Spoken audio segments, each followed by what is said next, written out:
বহুল জল্পনা কল্পনা আর সমালোচনার পর মঞ্চায়িত হচ্ছে আলোচিত নাটক আপন দুলাল।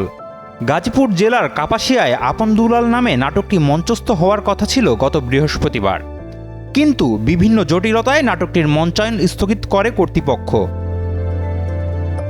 নাটকের মঞ্চায়ন স্থগিতের জের ধরে নানান ধরনের নিউজ ও সামাজিক মাধ্যমে আলোচনা শুরু হয়। অবশেষে শনিবার দুপুরে শত শত দর্শকের উপস্থিতিতে নাটকটি মঞ্চস্থ হয়। বিগত 52 বছরের আয়োজনের ধারাবাহিকতায় এবারও মঞ্চস্থ হল নাটকটি। এ সময় আয়োজক সহ প্রশাসনের বিভিন্ন স্তরের কর্মকর্তারা উপস্থিত ছিলেন। নাটকের ব্যাপারে কোনো প্রতিবন্ধকতা নাই। যারা নাটক আয়োজক, আমার অঙ্গ সংগঠনের একজন নেতা, তিনি এটার আয়োজক, তিনি এটা সবকিছু করছেন।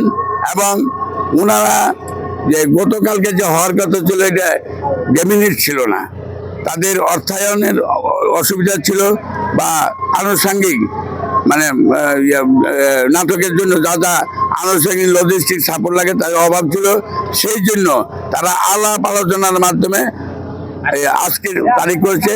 সুন্দর সুষ্ঠুভাবে নাটক হচ্ছে। যেটা অপপ্রচার হয়েছে এটা তো সঠিক না, এটা তো আপনার মাধ্যমে ইতিমধ্যে আপনারা অবগত হয়েছেন।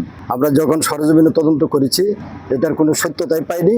এটা হলো তাদের সিনিয়র এবং জুনিয়র যারা তাদের বলছে তারা যে এই ব্যাপার পরবর্তীতে করবেন, তারই ধারাবাহিকতা ওনারাই আলাপ আলোচনা করছেন।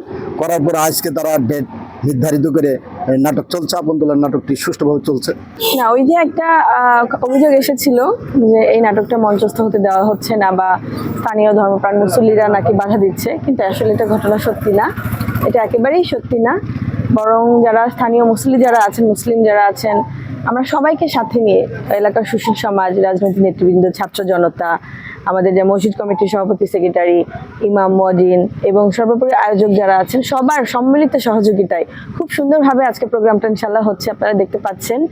আর অনেক লোক সমাগম হয়েছে। এখন দুপুরবেলা আমার মনে হয় নামাজের জন্য একটা বিরতি চলছে। এখন বিরতির পরে আমার বিশ্বাস আরও অনেক লোক হবে এবং নাটকটা এত সুন্দর। আমি সবাইকে আসলে বলছি যে নাটকটা সবাই আসেন, একটু উপভোগ করেন।